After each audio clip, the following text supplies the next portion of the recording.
আমরা গ্যাপের ওই গ্যাপে গ্রুপে নাই এটা কমায় না, বুঝতে পারছেন? এটা কমায় না, এই যে 9-6 কইরা কইরা এই লোকজনদের সাফার করে করে কিন্তু এক্সপোর্ট আপনারা কমায় ফেলেন। কোন রকমের এই ঝামেলা কোথাও ক্রিয়েট করবেন না। আর একটা জিনিস আমার কাছে লাগলো যে নিয়ম মানতে 25% খরচ, এটা আমি ঠিক বুঝতে পারি নাই। আমার যেই ভাই বললো যে নিয়ম মানতে 25% খরচ, এটা কি কে জানি বলছে? গ্যাপ মেনটেন করতে তো স্যার গ্যাপের 246টা প্রোটোকল আছে স্যার। কি প্রোটোকল?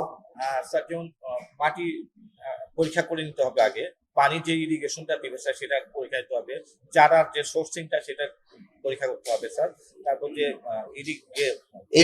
এই খরচটা কে দেয়? কৃষক নিজেই দিবে স্যার। কেন কৃষক দেব? এটা আমরা প্রণোদনা দিই স্যার এর মধ্যে, এটা প্রণোদনা দেয় স্যার।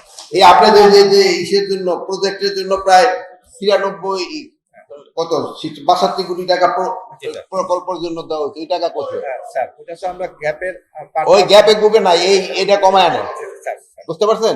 এটা কমায় না, এই যে 9-6 কইরা কইরা এই লোকজনদের সাফার করে করে কিন্তু এক্সপোর্ট আপনারা কমায় ফেলেন। কোন রকমের এই ঝামেলা কোথাও ক্রিয়েট করবেন না।